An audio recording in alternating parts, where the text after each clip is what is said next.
नमस्कार। आज हम एक बहुत ही दिलचस्प प्राचीन संस्कृत श्लोक पर बात करने वाले हैं। ये श्लोक हमें छोटी छोटी कोशिशों की जो बड़ी ताकत होती है उसके बारे में सिखाता है। श्लोक है अपि स्वल्पम प्रयत्नेन फलम स्यात् महतामपि, जिसका सीधा सा मतलब है कि थोड़ा सा भी प्रयत्न अगर सही दिशा में हो और लगातार हो तो वो बहुत बड़ी नतीजे ला सकता है। तो चलिए आज इसी विचार की गहराई में उतरते हैं, देखते हैं कि ये सदियों पुरानी बात आज भी कितनी काम की है। बिल्कुल। इस श्लोक का सार यही है कि किसी भी कोशिश को छोटा मत समझो। अक्सर होता है ना कि हम बड़े लक्ष्य देखते हैं और सोचते हैं अरे ये कैसे होगा, और शायद कोशिश ही छोड़ देते हैं। ये श्लोक याद दिलाता है कि भाई हर बड़ी चीज की शुरुआत एक छोटे कदम से ही होती है। जैसे वो कहते हैं ना, बूंद बूंद से घड़ा भरता है। तो आलस छोड़ो और हर मौके का फायदा उठाओ, चाहे वो कितना ही मामूली क्यों ना लगे। प्रेरणा इसी में है। हाँ, ये सुनने में तो बहुत अच्छा लगता है, पर असल जिंदगी में ये कैसे काम करता है? मतलब क्या कोई उदाहरण है, जैसे किसी विद्यार्थी के लिए? हाँ बिल्कुल है। विद्यार्थी का उदाहरण बहुत अच्छा है। सोचिए कोई स्टूडेंट रोज तय कर ले कि बस 1 घंटा ज्यादा पढ़ना है, सिर्फ 1 घंटा। शायद एक दिन में लगे कि क्या ही फर्क पड़ा, लेकिन साल भर सोचिए, 365 घंटे की एक्स्ट्रा पढ़ाई। ये छोटा सा पर रोज का नियम उसकी समझ में, उसके ज्ञान में और फिर नतीजों में जमीन आसमान का फर्क ला सकता है। यही है निरंतरता की ताकत। छोटा निवेश, बड़ा फायदा। अच्छा, तो ये सिर्फ अपनी मेहनत, अपनी पढ़ाई तक ही नहीं है? क्या ये बड़े लेवल पर जैसे विज्ञान में या इतिहास में भी दिखता है? हाँ हाँ बिल्कुल, क्यों नहीं। आप न्यूटन का किस्सा देखिए। एक सेब गिरा पेड़ से, कितनी आम सी बात है ना। रोज ना जाने कितने सेब गिरते होंगे, पर न्यूटन ने उस छोटी सी घटना पर ध्यान दिया, सोचा, सवाल पूछे। हाँ, ये तो सुना है। उसी एक छोटे से अवलोकन और उस पर लगातार सोचने से गुरुत्वाकर्षण जैसा क्रांतिकारी सिद्धांत सामने आया। साइंस की पूरी दिशा बदल गई। तो एक छोटी सी घटना पर ध्यान देने की, उस पर टिके रहने की शक्ति देखिए। वाह। और अपने देश के इतिहास में महात्मा गांधी का जिक्र आता है अक्सर ऐसे में। बिल्कुल सही।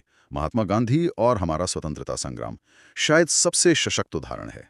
जब अहिंसा और सत्याग्रह का विचार शुरू हुआ होगा, तो ब्रिटिश साम्राज्य कितना विशाल था, उसके सामने ये कितना छोटा, कितना कमजोर लगा होगा। हाँ, शायद अव्यवहारिक भी लगा हो। बिल्कुल। लेकिन गांधी जी और करोड़ों देशवासियों ने इसे अपनाया और लगातार अनुशासन के साथ इस पर चले। वो छोटे छोटे विरोध, नमक बनाना, शांतिपूर्ण प्रदर्शन, ये सब अपने आप में छोटे कदम थे, पर जब ये सब जुड़े और लगातार होते रहे तो एक ऐसी ताकत बन गए जिसने दुनिया के सबसे बड़े साम्राज्य को झुका दिया। एक व्यक्ति का छोटा सा नैतिक प्रयास, देखिए, पूरे राष्ट्र की आजादी की नींव बन गया। सच में ये कमाल की बात है। एक ही सिद्धांत कितने अलग अलग पहलुओं पर लागू होता है। अच्छा, हमारी रोज की जिंदगी का क्या, जैसे पैसे बचाने या सेहत की आदतें, वहां भी ये काम करता है? अरे वहां तो सबसे ज्यादा काम करता है। रोजमर्रा की आदतें ही तो हैं जो बनाती हैं या बिगाड़ती हैं। मान लीजिए कोई रोज सिर्फ 20 रुपए बचाता है। हम्म। दिन में तो लगेगा कि क्या है ये 20 रुपए, पर साल के आखिर में देखिए 7,300 रुपए। और कई साल तक ये करें तो एक ठीक ठाक सहारा बन सकता है ना। हाँ, बात तो सही है। ऐसे ही सेहत का है। रोज बस 15 मिनट तेज चलिए। सुनने में कितना कम लगता है, लेकिन ये आदत लंबे समय में आपको हार्ट की प्रॉब्लम, डायबिटीज, ऐसी कई गंभीर बीमारियों से बचा सकती है। ये छोटी रोज की आदतें ही तो हैं जो जीवन की क्वालिटी तय करती हैं। कई बार होता है ना कि हम बड़ा टारगेट देखकर घबरा जाते हैं। सोचते हैं कि अरे ये तो हो ही नहीं पाएगा, और फिर शुरू ही नहीं करते। लगता है कि जब तक सब परफेक्ट ना हो, शुरू करने का क्या फायदा? क्या ये श्लोक इस सोच से निकलने में मदद करता है? बहुत जरूरी सवाल उठाया आपने। ये जो परफेक्शनिज्म है ना, कि सब कुछ एकदम सही हो पहली बार में ही, ये श्लोक इसी जाल से बचाता है। वाह।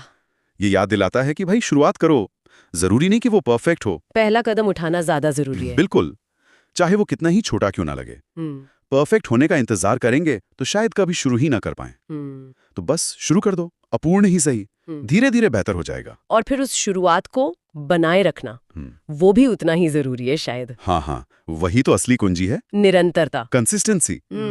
एक कहावत है ना कि पानी की बूंद भी अगर लगातार एक ही जगह पत्थर पर गिरती रहे तो पत्थर में भी सुराख कर देती है। पानी कितना नर्म और पत्थर कितना कठोर। बिल्कुल।